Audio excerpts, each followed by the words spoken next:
रहे हैं। हम लोग के सामने मंदिर तोड़ दिया। हम लोग घर में कंस्टेंट 1.5 घंटा तक लकड़ी और भाला और क्या क्या लेके मारा। देखिए, एक ऐसा काला दिन जिसमें वो घटना घटी जो हमने थोड़े समय पहले बांग्लादेश में देखी थी।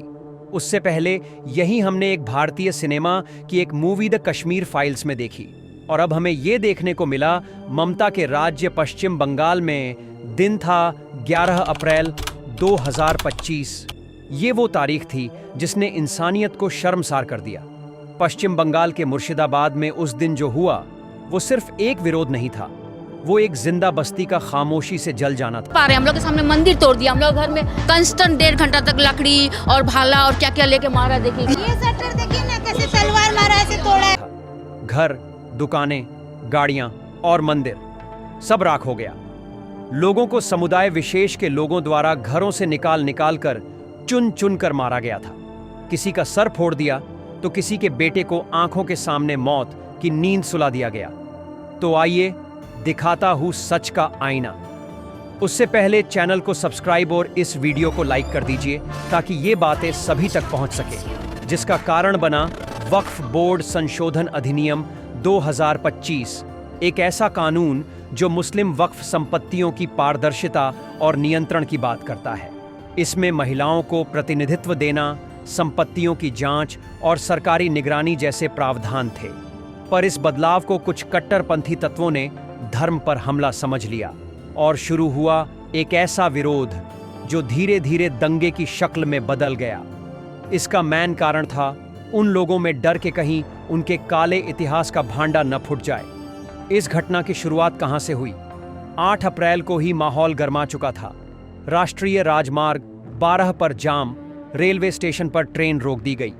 लेकिन 11 अप्रैल को जाफराबाद, शमशेरगंज, लालबाग, डोमक्कल, हर तरफ आग ही आग थी। भीड़ ने हथियार उठाए, घरों को जलाया, दुकानों को तोड़ा, कारें और बाइक्स को फूंक दिया। यह सिर्फ संपत्ति की बर्बादी नहीं थी, ये विश्वास की चिता थी। इंसान तो इंसान, मंदिर में विराजमान मां काली को भी नहीं बख्शा गया। काली मां का मंदिर, जिसके दरवाजे हर मजहब के लिए खुले थे, उसी को निशाना बनाया गया। मूर्ति तोड़ दी गई, दीवारें खून से लथपथ थीं, पूजा की थालियां राख बन चुकी थीं। क्या यही धर्म की रक्षा है? रणचंडी को जगा दिया है इन मूर्खों ने। क्या लगता है आपको? क्या अब विनाश निकट है? गोपाल दास और उनके बेटे का क्या कसूर था जो उन्हें जान गंवानी पड़ी?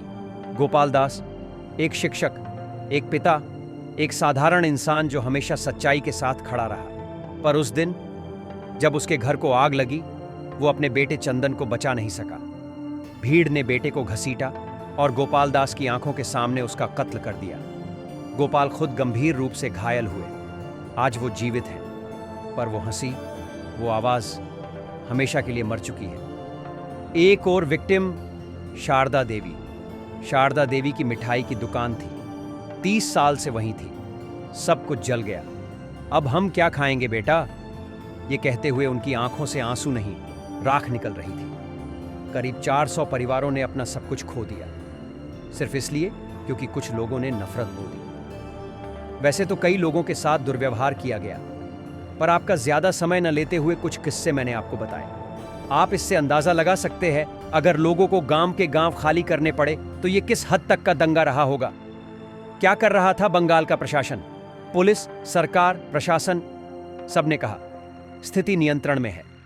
पर कंट्रोल तब होता जब पहले से ही चेतावनी के संकेत मिल रहे थे। कलकत्ता हाईकोर्ट को हस्तक्षेप करना पड़ा। बीएसएफ और आरएएफ तैनात की गई, पर तब तक बहुत देर हो चुकी थी। अब सुनाता हूं इसमें मीडिया की भूमिका। मीडिया ने कुछ देर शोर मचाया, फिर चुप हो गई। मूलधारा की न्यूज ने रिपोर्टिंग बंद कर दी, क्योंकि सच बोलना अब सेक्युलर नहीं रहा। पर सोशल मीडिया पर कुछ आवाजें थीं जो चीख चीख कर कह रही थीं, यह सुनियोजित था।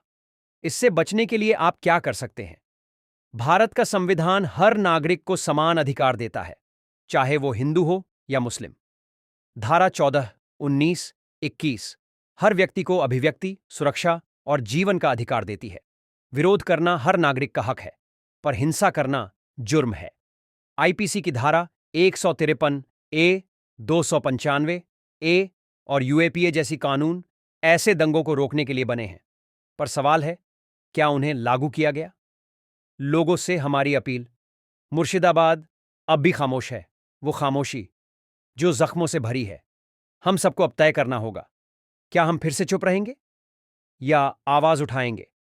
सिर्फ अपने लिए नहीं, बल्कि उन गोपालदासों के लिए जिनके आंसू आज भी जलते घरों की राख में मिलते हैं। जात पात धर्म नफरत से ऊपर उठकर समाज को जोड़ना ही अब सबसे बड़ा धर्म है, क्योंकि अगर हम आज नहीं जागे तो कल हमारा घर भी जल सकता है।